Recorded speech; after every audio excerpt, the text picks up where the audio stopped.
Hindi ko matiis. Nakikita ko na parang itong mga pulis pinagluloko. I'm sorry, I have to walk out. Hindi ko kaya to.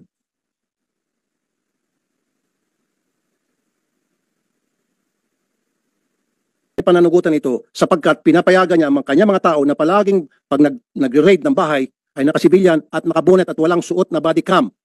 So how's that for command responsibility, Colonel Relly Arnedo, sir? Sir, uulitin ko sir, yung investigation namin kasi, yung presence of the police doon sa area is to validate the information. No sir, pakisagot lang po, yung tinatawag na command responsibility. Yung estilo ng kanya mga bata under his command, these three people, these three policemen, kapag nagsaserve ng warrant, nakasibilyan, nakabonet, nakachinelas. Your Honor, Senator Tulfo, hindi pa pala ito Comsec, please administer the oath. Yes, sir. Sir, Before we continue. kindly stand up, please. Please raise your right hand. Do you swear to tell the truth, the whole truth, and nothing but the truth in this investigation, sir? Thank you, sir. Please take your seat. Colonel, ulitin ko. Mga pulis ninyo, nag-raid ng bahay, nakasibilyan, nakabonet, walang body cam. May lapses doon. Ngayon, sino ang boss nila? Sino ang superior nila? Of course, the chief of police, sir. Exactly. So doon ba sa mga binanggit ko, may pagkukulang bang mga pulis doon? May lapses ba doon? Sir, kung yung pagpunta nila doon, sir, is not part on the procedure. No, yung procedure po, yung procedure na sila ay nakabonet, walang body cam, nakasibilyan, hindi man lang nakasuot ng tsapa na pulis. Kahit na sabihin natin wala ng warrant, at least man lang may ID na makikita na pulis sila. Kaya nga nagkaroon ng komosyon eh. Kasi akala ng Camilon family, mga akyat bahay. But anyway, so yung procedure na yun, was the procedure violated? Yes or no lang? No, sir, no, sir. The procedure wasn't violated? Yes, sir, yes. Pwede mag-raid ng walang body cam? Depende, sir, kasi hindi raid yung pinuntahan, sir. Kaya mag-serve ng warrant, walang body cam, okay lang na nakabonet? Pwede, sir, kung covert operation kasi yun, sir, yung nakita namin doon sa report. It is not a covert operation. They are trying to serve a warrant, Colonel Arnedo. Sir, walang warrant nung pumunta sila doon, sir, based doon sa... So wala silang warrant? Yes, sir, none. Okay, bingo. Nung last hearing, sabi niya walang warrant. Sinabi dito na merong warrant, na walang warrant. So kung walang warrant, you're saying it's a covert operation, but they're insisting na pahingan sila ng untong hininga. Wait a minute, Colonel, let me finish. Huli ka na. Baka pati ikaw, paparelieve ko. Yes, sir. Makinig ka. Sabi mo, walang warrant. Nung last hearing, merong warrant. Makinig ka. No, Colonel. Ulitin ko, for the end time. Ngayon, lumabas sa bibig mo. Huli ka, Balbon, sabi pa nga naman netizen. Sabi mo, walang warrant because it was a covert operation. Ang sabi nila dito sa hearing, matatanda mo, Chief Senator Bato, may dala silang warrant and they were serving that warrant. In fact, wala silang search warrant pero meron, wag ka muna sumagot. Sir, sir. Wala silang warrant Sir. dahil merong tipster. That's why they don't need the search warrant anymore. The warrant will suffice because, andito pa nga dito si Attorney Bernardo, because at that time, merong witness or asset na nagsasabi nandyan sa loob ang kanilang hinahanap na suspect na isa-serve nila ng warrant. Do you remember that, Attorney? Kaya nga nagkaroon tayo ng konting discussion between search warrant and warrant of arrest. Sabi nila there's a warrant of arrest but no search warrant is needed because merong nga witness na nagsasabing nandoon yung suspect. Opo, Your Honor. Narinig ko po na sinabi ng mga taong ito na nagsaserve sila ng warrant of arrest. Kaya ang sabi ko nga, dapat sumunod doon sa Supreme Court issuance sa dapat naka-body worn camera po. Narinig mo, Colonel Arnedo? Ngayon, galing sa bibig mo, walang warrant at covert operation. Hindi kayo tumutugma-tugma. Dito may kita, Mr. Chair, na napakasinungaling kasama na si PD, Chief of Police at itong tatlong alipores nila. You see, Colonel? You're a bad example of the PNP. Your Honor, Senator Tulfo, klaruhin mo natin. Yes. May warrant o wala? Sir, may warrant, sir. Pero Oh. yung sinasabi ko, sir, nagbabalidate nga doon sa sir, yung Chief Intel, walang dalang doon, pero nagbabalidate nga. Pero But meron there's a existing warrant yung subject. Mayroon, sir. Hindi lang nila bit-bit yung Yes, warrant. sir. Yun ang ibig kong sabihin, sir, na hindi lang nabitbit yung warrant because they are validating.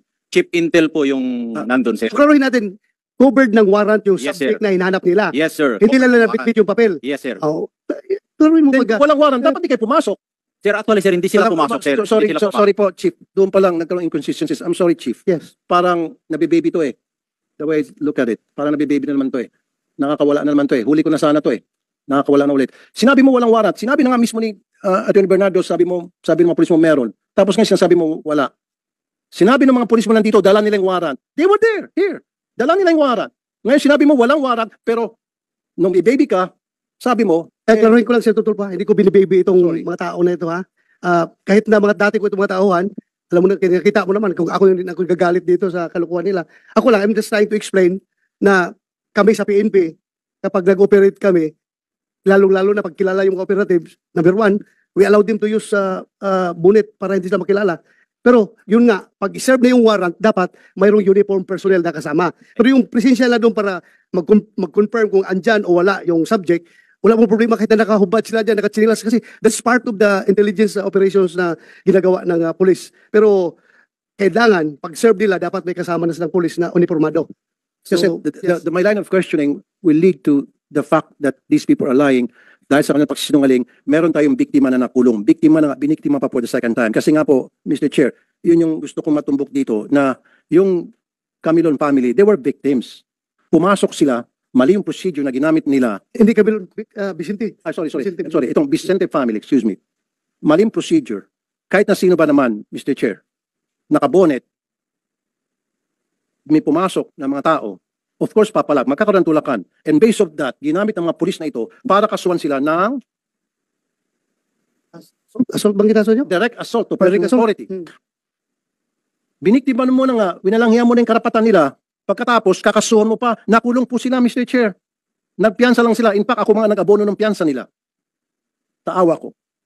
And then, bakit pagkatapos makulong si tatay, si anak, susundan, natural, Mr. Chair, kahit na ikaw, susundan mo saan yung tatay ko, nakulong ba talaga, totoo ba nasa nakulungan. Pagdating po doon sa presinto, pati itong si anak, kinunong. And of course, magsisinungaling to, sabi nila hindi. Kaya nga, doon pumasok yung gusto ko sana, Mr. Chair, ipa-lie detector test sila kung sino nagsabing totoo. Ito ba, ang grupong ito, o yung grupong doon sa complaint natin. Pumayag sila, pareho. Nag-lie detector, umatas to, itong mga pulis na ito, nag-go ahead itong mga complainant, and they passed. Kaya nga, klaruhin natin na as far as this committee is concerned, and as far as public opinion is concerned, talo na kayo. Kayong mga pulis na umatras. Kahit na, yes, we understand that. It is your constitutional right na umayaw dyan sa lie detector test. Karapatan nyo yan kung ayaw nyo. Pero we are talking here about public opinion. Talo na kayo. Pati sa committee na ito. Mas naniniwala ang committee dito sa proven through lie detector test na hindi nagsinungaling. Kasi pinag-usapan natin last hearing was your word against their word. So, para to establish kung sino nagsasabi na totoo, sinasalis namin kayo ng lie detector test. Ngayon, kumasa sila. Kumasa. Kayo, kumasa. But later on, umatras. Hindi namin question yan. That's your constitutional right. But, as far as this committee is concerned, nakikita talaga namin, hindi naman kami, kahit kayo, police kayo. Kung, if you were in our shoes, kung kayo ang membro, chairman ng committee na ito, sino pa paniwalaan nyo? Yung nag-volunteer ng lie detector test? Pumasa? O ito nag-volunteer tapos umatras? Alam nyo, masyadong mahalaga yung word of honor pagdating sa Pilipino. Pag sinabi mong, yes sir, magpa-lie detector test ako, tapos later on, atras ka, malaking bagay yan. So sa ngayon, as far as this committee is concerned, ito, impression of this committee favors the accused talaga.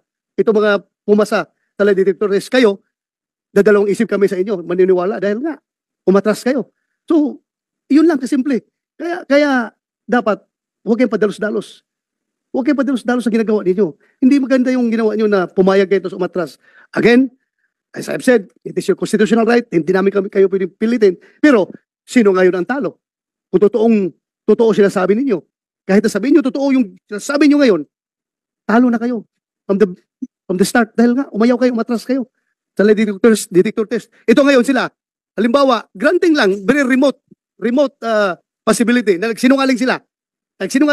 Pero, pumasa sila sa lie detector test. Granting lang ha, granting na nagsinungaling sila. Hindi ko sinasabing nagsinungaling sila. O pumasa sila, hindi sila umatras. Kanino maniwala ang tao ngayon? Di ba? Sa kanila. Proven sila na hindi nagsinungaling. Dahil wala silang rason na umatras. Kasi alam na, nagsasabi sila ng totoo. So ngayon, ano na ngayon ang tingin nyo sa sarili niyo kapag ganun? Yeah, go ahead. Mr. Chair, I think it's not a question of public opinion. I think it's a question of these people doesn't have respect dito po sa Senado. I'm just citing public opinion kasi lahat tayo naman. Opo. Marami nagsusubaybay dito Mr. sa hearing. I agree with Pero you. Kasi, the legal aspect is beside Yeah, that. kasi issue. Mr. Chair, kung matatandaan mo, in fact, we waited for several minutes, almost half an hour or so, na binigyan natin sila ng pagkakataon makausap yung counsel, yung lawyer. Nag-usap-usap sila dyan banda. Hindi natin sila pinilit, Mr. Chair. Walang pumilit sa kanila. Silang kusa nagsabi, yes, inulit mo pa ata yun if I'm not mistaken. Are you sure, sigurado ka, etc., etc. Maging si Senator Tolentino, if my memory serves me right, ganun din. Walang pumilit and they said yes. And then yung kabila, Vicente family said yes. Now, pagtalikod dito, they said no. Para sa akin, panloloko yun. Pambabastos yun sa Senado. Kasi kung ayaw naman talaga nila, alam nila na atras sila later on, sana dito pa lang, nag-no na sila. Hindi naman sila pinipilit eh. They know in their hearts. They know that, Mr. Chair, na paglabas dito sa Senado, magno-no sila. Alam na nila yun. Kaya lang dito, sa harap natin at sa harap ng publiko, pinalabas nila na sila ay mag-iya sapagkat wala silang tinatago. Yun yung point ko doon, Mr. Chair. Na para wag na silang tularan, dapat ipa-show cause sila later on kung bakit hindi sila ma-cite in contempt. Kasi they could have just said no, hindi natin sila pipilitin, Mr. Chair. Remember? Kung sinabi lang nila no sa atin, tapos na usapan. Move on tayo sa ibang topic. But they said yes. And the kabila said yes.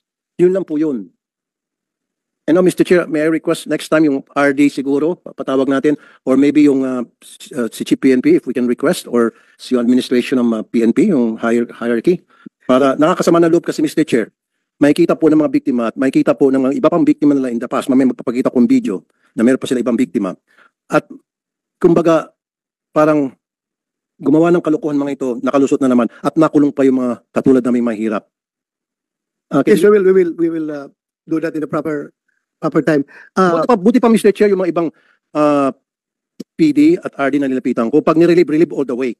Marami na po ako naparelieve na mga chief of police na I went to the PD and RD, na-relieve all the way. Ito, nirelieve and then binabalik din at nagbigay lang ng rason na para sa akin, very shallow, flimsy yung reason.